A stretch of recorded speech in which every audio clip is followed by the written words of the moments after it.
Radio. Cube Radio.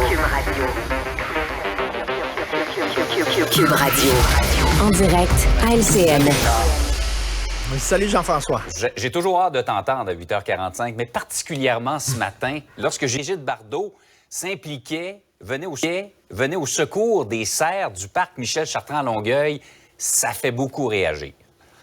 Mais écoute, tu sais que moi, c'est un de mes regrets de journaliste de jamais avoir interviewé Brigitte Bardot. Je co-animais une émission à Télé-Québec, je faisais des entrevues, on allait en France de temps en temps. J'ai essayé pendant de nombreuses années, je voulais rien savoir. Je suis peut-être un des plus grands fans au Québec de Brigitte Bardot. Je vais te le dire, là, c'est une femme exceptionnelle, veut dire, elle a changé la façon de jouer au cinéma. Lorsqu'elle est arrivée avec sa gouaille, avec son côté fille de rue, puis tout ça, là, qui était pas gênée, elle a vraiment changé la façon de jouer. C'est une femme extrêmement indépendante, hein, qui décidait elle-même de sa propre carrière. Quand elle avait assez du cinéma, elle a sacré son camp. Bref, moi, j'ai beaucoup de respect. Mais quand on parle des animaux... Ouais. Là, j'avoue que je décroche un peu de bébé. On l'avait vu à Pleuvante, en train de défendre les bébés phoques. Elle regardait... Sais-tu qu'est-ce qu'elle voyait avec ses longues vues quand elle était couchée dans la neige? Elle voyait Sarah Palin en Alaska qui regardait elle aussi. Les deux se regardaient comme ça. Mais bref, elle a défendu les bébés phoques. Et là, les chasseurs de phoques disaient, écoutez, il y en a trop de phoques. Ils mangent trop de poissons. Il va manquer de poissons. Regardez, là, il y a la chaîne alimentaire à un moment donné. Il faut prendre un pied de recul. Mais oui, ils sont cute, les bébés phoques. Mais là, arrête le côté Walt Disney puis regarde un peu. Là. Et là, elle prend la défense des cerfs parce qu'elle oublie qu'ils font des bébés. Les cerfs, ça fait des bébés. Puis là, il va y avoir plein de cerfs partout. Puis elle dit ça va être un massacre épouvantable. On va tuer des pauvres animaux en plein centre-ville. Écoute, là, c'est pas mal plus complexe que ça, là, quand même. Là. Mais là, tous les projecteurs, bien sûr, vont parler maintenant des cerfs de Longueuil. Je sais pas si l'ONU, à un moment donné, va prendre une pause de leur discussion sur ce qui se passe en Ukraine pour se pencher sur le terrible génocide qui est en train de se passer à Longueuil. Peut-être envoyer une mission de paix au parc Michel Chartrand, pourquoi pas?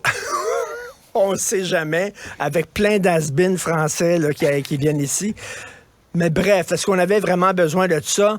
J'avoue que je salue le sang-froid là, de la mairesse de Longueuil. Qu'on soit d'accord ou pas d'accord, on la voit ici. Qu'on soit d'accord ou pas d'accord, elle dit... Tu sais, elle l'a pas dit comme ça, là, mais ce qu'elle veut dire, c'est, regarde, occupe toutes tes affaires, Brigitte Bardot. Nous autres, c'est correct, là. On va s'en occuper, ce qui se passe en Longueuil. On est correct. On a nos experts, on a nos spécialistes.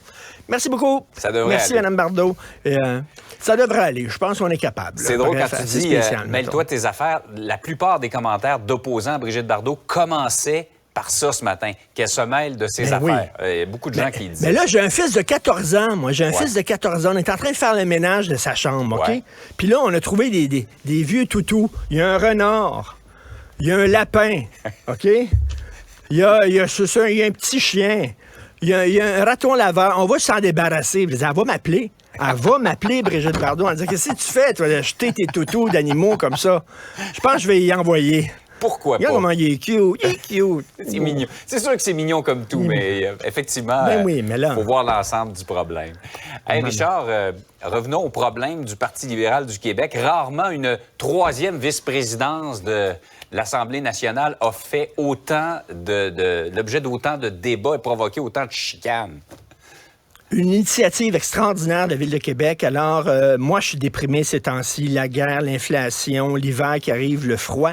À Québec, ils ont dit, pourquoi on ferait pas du théâtre d'été l'hiver? Puis pense-y, c'est bon, parce que c'est l'hiver qu'on a besoin de rire. Tu comprends? Ils ont dit, on va faire du théâtre d'été l'hiver. Et moi, je suis un fan de théâtre d'été. On se souvient de Faut placer Pépère de Bertrand Leblanc. C'était bon, ça. On se souvient de Peinturer dans le coin, un classique de Gilles Latulippe. Et là, ces deux auteurs qu'on connaît pas vraiment, Franz Benjamin et Marc-Claude Nichols, ils ont sorti une pièce, c'est Bordel au Parti libéral. Oh! C'est drôle, ça n'a pas de bon sens. Écoute, là, il y a des revirements de situation. des quiproquos. Portes qui claquent, là.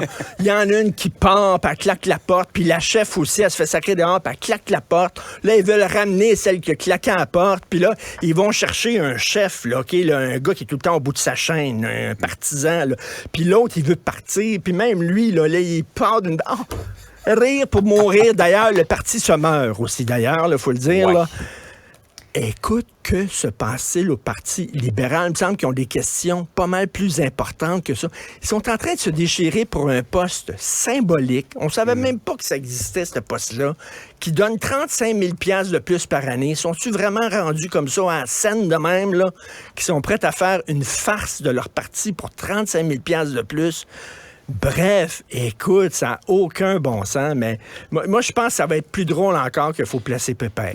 Là, il faut placer le Parti libéral. Là. En tout cas, je pense que la majorité des gens souhaitent qu'ils s'attaquent vraiment aux enjeux et qu'ils forment l'opposition officielle comme ils doivent le faire. Oui. Ah non, mais c'est le nouveau brou, là. Ça va jouer pendant 50 ans, cette pièce-là, là. Nos petits-enfants vont aller voir ça pour rire, là. C'est extraordinaire. Allez voir ça, c'est à Québec, près du Parlement. Hey, Richard, passe une belle journée.